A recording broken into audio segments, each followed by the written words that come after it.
is a difference between you and me. We both looked into the abyss. But when it looked back at us, you blinked. Grapher here, and this is another DC Legends video. In this one, I'm gonna go over Black Flash. Now, I'm going to try to take a different approach, so just a heads up before we even get started. As I'm going over Black Flash, what I'm going to do is I'm gonna have two battles that I recorded where I am doing it for early to mid-game players. And so what I do is I limit the roster that I have. And then for the second two battles, it'll be more for in-game players where I just open up my full roster and just say who I think is best with him. So I'm going to go over his kit really quickly, and then after that will come the two videos for early and mid-game players, and then after that set will be the videos for the in-game players. Truth be told, there is a huge plus with Black Flash. He's very, very plug and play. I typically like to build my teams as duos, so I find two characters that go well together and then build from that. So for example, with Hawkgirl and Killer Frost, they're completely compatible, meaning whatever Killer Frost does, whenever she stuns, it gives Hawkgirl turn meter. Whenever Hawkgirl stuns, then Killer Frost will attack or heal, things along those lines. So they're like a perfect matching. You have other matches like Constantine or Constantine and Blackhand, where they're not necessarily helping off of each other, but when a team member dies, so if you have someone that also revives, then they give out intelligent downs, strength downs together, and that combination will basically debuff another team into oblivion. So they're a good pair together, even though they don't bounce off of each other. With Black Flash, he's completely plug and play. You can put him anywhere. And it's all because of how much he manipulates turn meter. I won't go too much into turn meter. I'm going to do a separate video for early mid-game players going over turn meter that I think will be helpful. But in this one, with his kit, this ability here, special damage to all enemies and gain 25% turn meter, reset enemies 20 turn meter. This basically makes him like a poor man's Red Hood off lead. Red Hood, in case you don't know, has the ability where if anyone dies, then he resets the turn meter for the whole team, for the whole enemy team as a passive. This one is an active ability, which is not as great, but still awesome, that he'll reset the enemy's turn meter and for the whole team. So that means he's a little bit more flexible, but you can put him anywhere, and that'll be a plus for any team. Then this ability, 23% turn meter to all enemies, 75% chance to apply 25% turn meter to all allies, and then you also apply Doom. The plus side about this ability is an active ability, but it doesn't cause any actual damage. So you won't proc any retaliation from a Harley Quinn or a Eclipse when you use this ability, which is great because he is he has no survivability. And I think that's part of the reason why this also gained crit immunity. Might be a good legendary point to take. I did not take it. I took his first thing I took was this one where it resets enemy turn meter. That's the most important to me. Second, I took this where resetting chase by death, this ability that resets the turn meter anytime an enemy dies. And lastly, I took this one just because I like the idea of being able to manipulate turn meter and apply a doom without actually getting any retaliation on me. But I would understand those who would take the crit immunity. It's the same thing behind Man Bat. It's what makes him survive a little bit more. But for me, this is the third one that you should take. So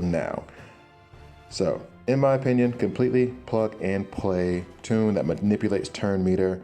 We're going to go to the battle. So as you know, like I said before, early game, mid game players, the first two videos are more or less for you. And for the end game players, the last two videos. The way that I went about the early game to mid game videos, I just went back 3 months and found the events that were happening for the last 3 months. And those are the toons that I tried to use in this video for early to mid-game players, because it's the thought process of those are the frags you'll have, those are the champions that you, or those are the the heroes that you'll be fighting with. So I limit my roster to that. So any events that happened in the last 3 months, whether it was a freebie player, freebie toon, siege toon, or one of the reworks that had events, those are what I use in the coming battles for early to mid game players. And then, as I said, for end game players, I just opened up my whole roster. So let's get started. So in this comp, I used Batman, CC, Green Lantern, and Lobo. Lobo had a PvP event, I want to say in December. I have to look up the dates exactly, but he had a PvP event in December. And of course, Green Lantern and Batman CC are very, very farmable characters, so you most likely have them. And the whole purpose of this is, one,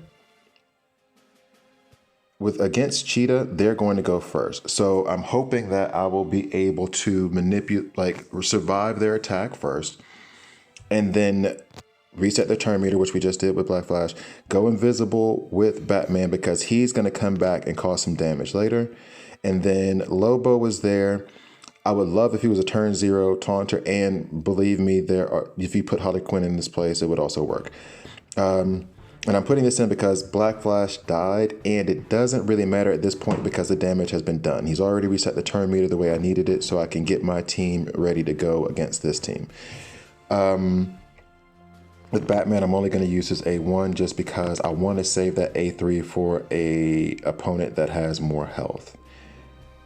Typically, when you're building your PvP team, you want to have a taunter to protect the rest of the team. Taunters are typically tankier or have something that keeps them from dying so easily. So hopefully you'll have some kind of taunter to help you out there. And in case you don't know or you haven't realized, Batman, when he is invisible, his A1 causes silence, and his A3 always crits. And the most obnoxious person you have to deal with in this whole thing would be Cassidy Kane, which would have been nice to keep Green Lantern alive for that, but nah. Oh, just checking to see if he had any death immunity. He still has the Doom, so we're all good.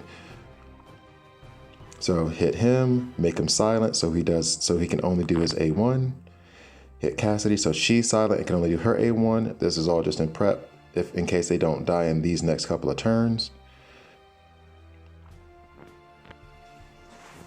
Take out Cassidy before she has a chance to put those invasion ups on.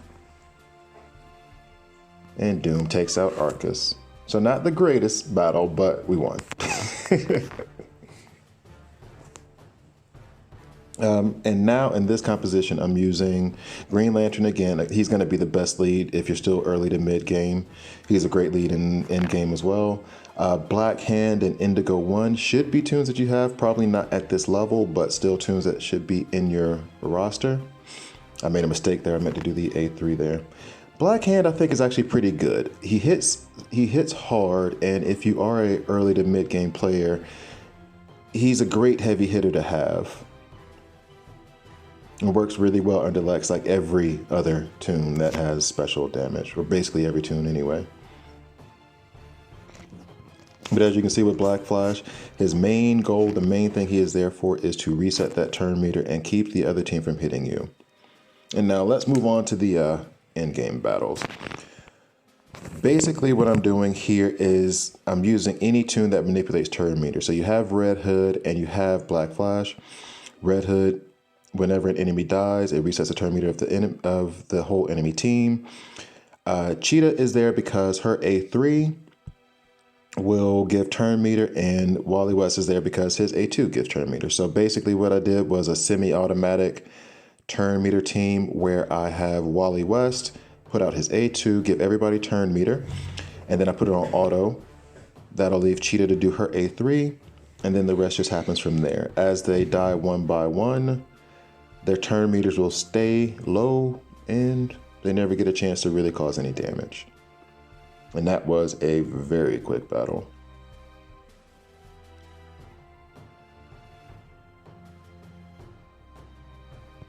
Now in this composition, in place of Cersei, I usually put Red Arrow, Red Arrow, Kaga, Green Arrow, Castaway. Just because, again, all I want to do is manipulate turn meter. Martian Manhunter is there to ensure that we go first. Cersei is there to reduce turn meter and strip those buffs away from the enemy team, those debuff immunities. Cheetah is there to give turn meter and lay down bleeds, and of course Black Flash is just going to continue to reduce the turn meter of the enemy.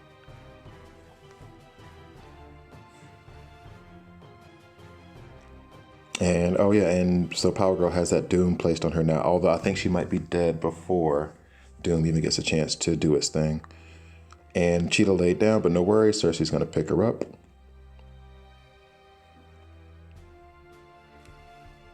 Oh, and he couldn't place Doom on Arcus because of that. Man, Arcus can be a pain. So Power Girl falls. I don't know. Oh, because of Doom. I didn't know if it was because of Doom or because of the bleeds. So more turn meter reduction. And that's the thing. Like, Arcus can be very dangerous. He has a bunch of enhanced strength ups. And he, if he got a chance, he'd hurt us. So we're approaching the end of the battle. In the end, I think Black Flash is top tier. If you can, farm him as much as possible. I think his sweet spot to make him viable is L2. L3 is also great, but that's that. He's definitely a toon to go after. Don't forget to subscribe, and thanks for watching.